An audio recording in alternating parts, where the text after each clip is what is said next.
boleh lah sini Hafiq. Hafiq boleh lah Hafiq nak masuk ni.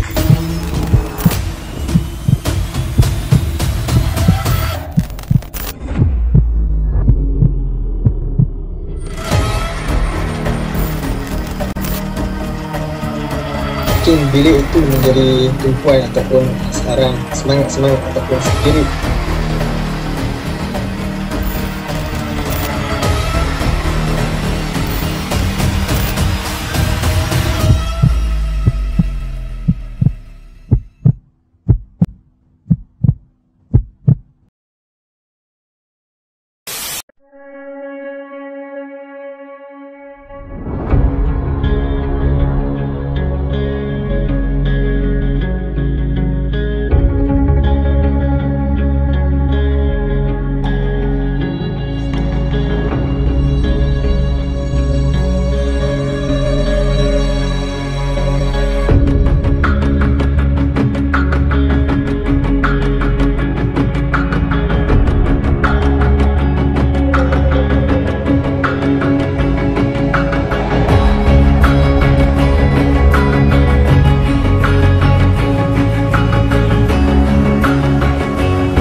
Assalamualaikum warahmatullahi wabarakatuh.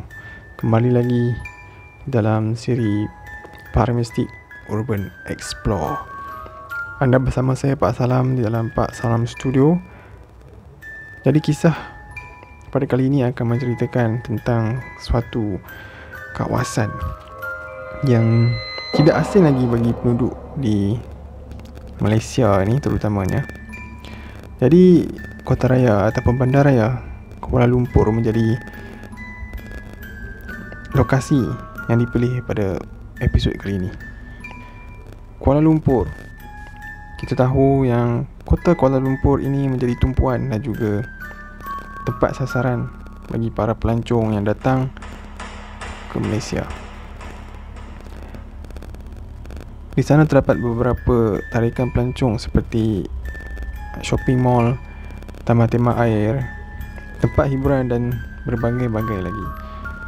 Jadi tidak asinglah bagi mereka yang pergi ke Kuala Lumpur untuk menginap di hotel-hotel yang terdapat di sana. Jadi episod kali ini akan mengisahkan lokasi iaitu hotel di sekitar Kuala Lumpur. Tidak mahu saya mengatakan hotel mana yang dipilih di dalam episod kali ini, tetapi cukup sekadar berkongsi pengalaman dan juga kisah seram yang terdapat di sana.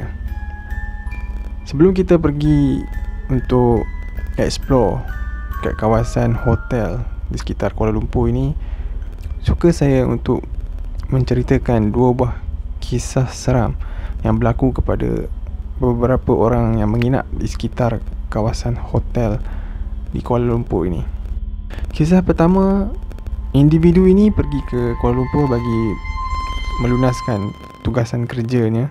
Dia berada di sana lebih kurang dalam 3 hari 2 malam dan dia menginap di salah sebuah hotel di Kuala Lumpur. Jadi apabila dia tiba di sana malam pertama sewaktu dia berada di hotel tersebut, kejadian berlaku dalam lingkungan 3 hingga 4 pagi.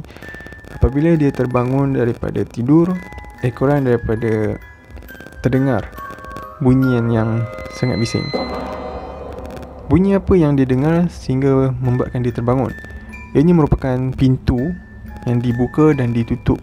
Kejadian itu terdengar olehnya lalu membuat dia terbangun daripada tidur, dan pada mulanya dia menyangkakan ianya normal, iaitu mungkin perkara itu berlaku disebabkan oleh pengunjung yang lain yang masuk dan keluar daripada bilik di hotel yang mereka menginap.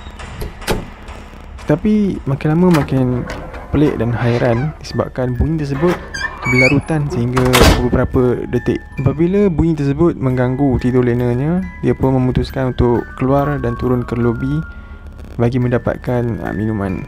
Setelah Dia bersiap, lalu dia ingin membuka pintu.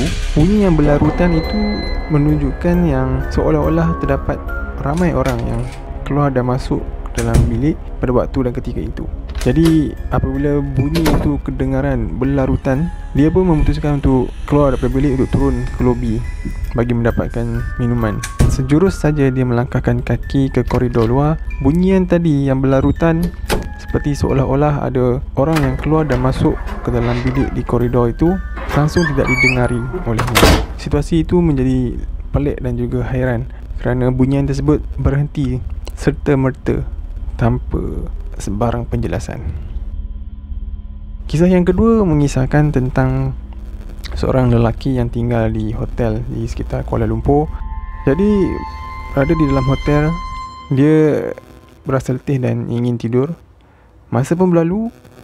Di dalam lingkungan jam 2 hingga 3 pagi, dia terbangun ekoran satu bau yang datang menusuk ke hidungnya.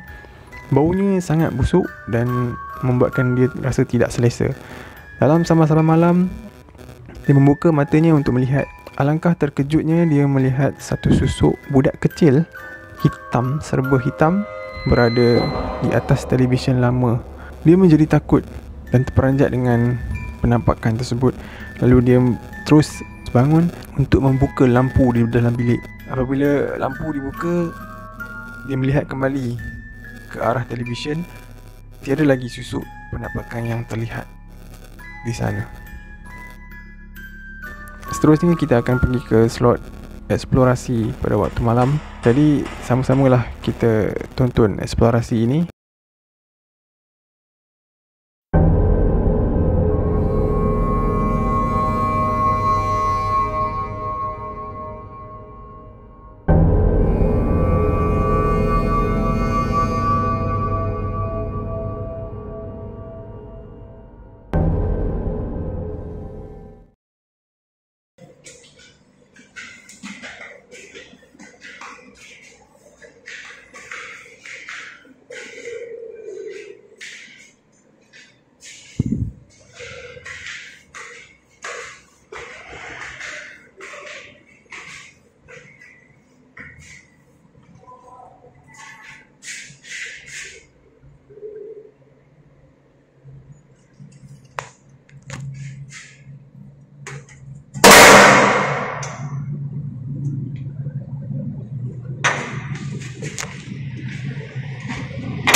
Tak boleh lagi tapi yang boleh tapi nak masuk ni.